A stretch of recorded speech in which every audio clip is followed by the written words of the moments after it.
calories. I don't eat candy. I don't drink soda. I don't eat butter. Just little things that could, make you gain weight if you didn't want to. No secret tips? A lot of peanut butter. The roommates used to make fun of me because I went through, a jar of peanut butter every week.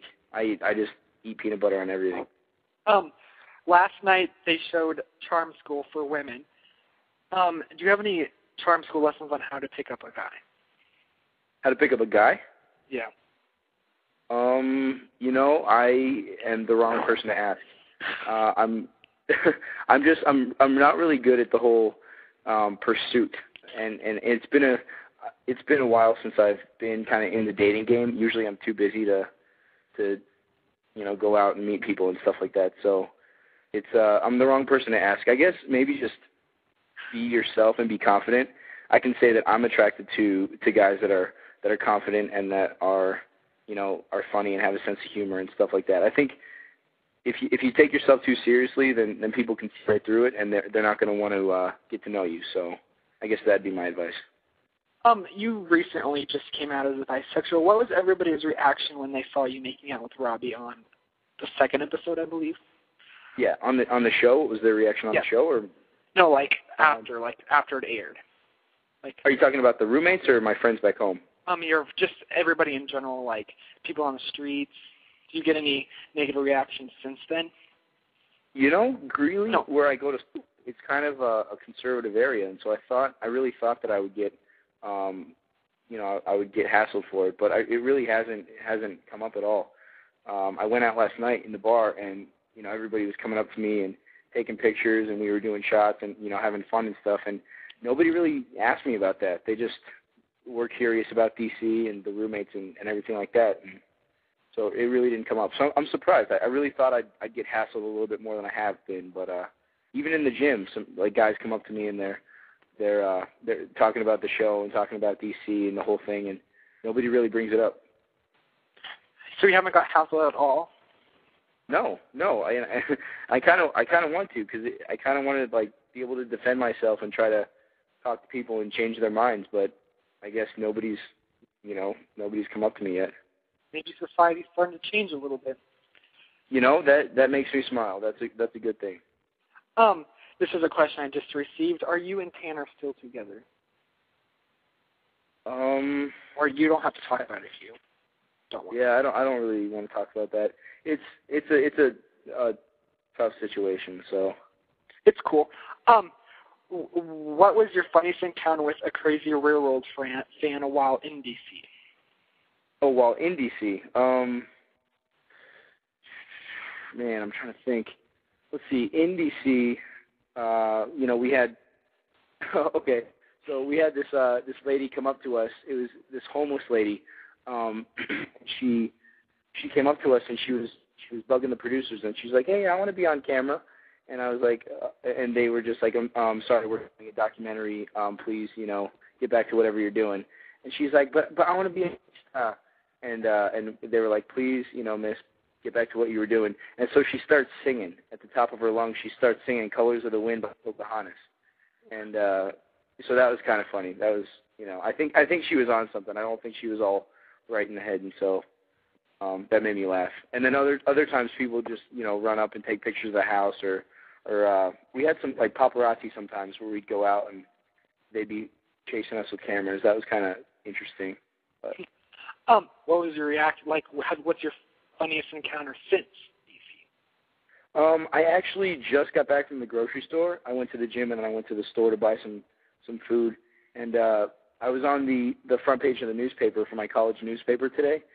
And some girl in the checkout line asked me for my autograph on the newspaper. So that was kind of cool. You said last night that Ashley has a lot of growing up to do. Do you think Ashley has grown up since you said that comment? Yeah. I mean, you live in that house and you have cameras in front of you and you have 7 other people that are, very different from you. And so, like I've told, everybody, that house is like, it's like a therapy house. It's like forced self-reflection every single week. And so if you don't know who you are going into that house, you absolutely know who you are leaving that house. And so I think everybody, the whole cast, grew up a little bit. Do you think anybody came there just to party? I mean, Not just any names, but you think? Yeah, I mean, we all wanted to have a good time. Obviously, we didn't come there to sit in our rooms and twiddle our thumbs and read a book. We came to go out and meet people, and at least I did, to go out and meet the locals and have fun. I think Josh was the quickest to embrace it, and then everybody else followed. Do you regret calling Ashley a bitch last night? Multiple times.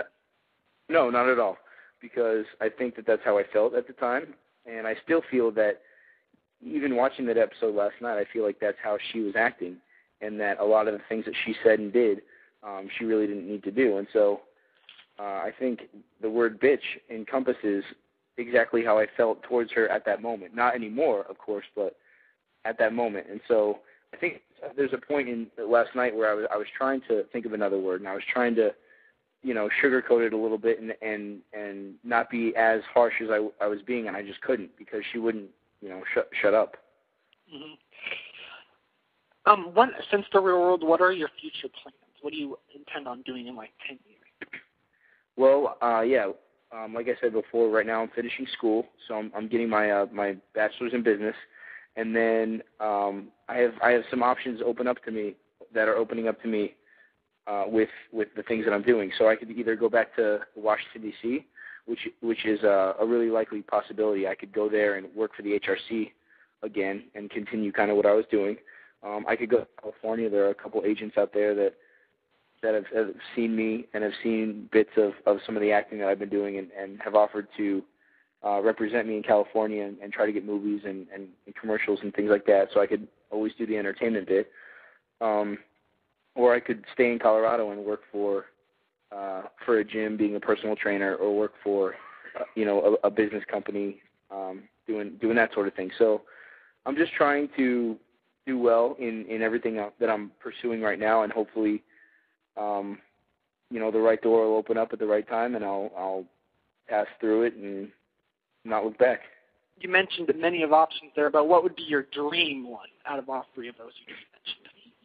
Oh, of course. If I could pick my future right now, it would be to move to California and be an actor and act with people like Ben Stiller and Ben Stiller probably for comedies, and then like Tom Hanks for serious movies.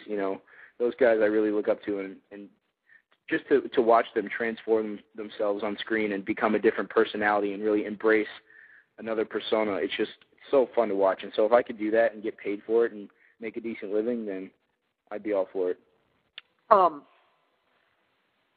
What do you think of Andy of Andrew's panda hat? Sorry.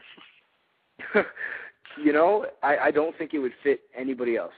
I think if Callie wore the panda hat, or if Ashley or Ty or anybody else wore the panda hat, I know I couldn't pull it off. I couldn't go in public wearing an animal on my head. So I think it just shows you the kind of guy Andrew is. He doesn't care. He doesn't apologize for anything, and he likes the attention. He likes being goofy, and I don't understand why he would wear the panda hat around girls that he was trying to seduce, because I don't think it takes a rocket scientist to realize that might set off some alarms, and that some girls might find that kind of weird. But like I said, Andrew just is Andrew, and you can't really describe him.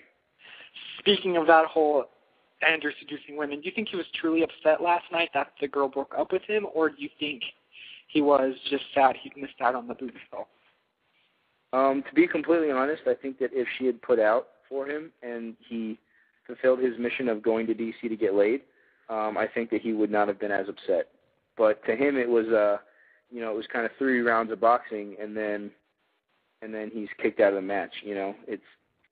He tried so hard. He took her on dates, and he took advice from Lily and from Callie about how to win her over, and he tried everything, and it didn't work for him. So kind of failed. Last night only showed like half an hour of their relationship, if that. How long were they actually together in D.C.? I honestly don't remember. Yeah, I don't remember. Was it a while? There were numerous girls, so I couldn't tell you.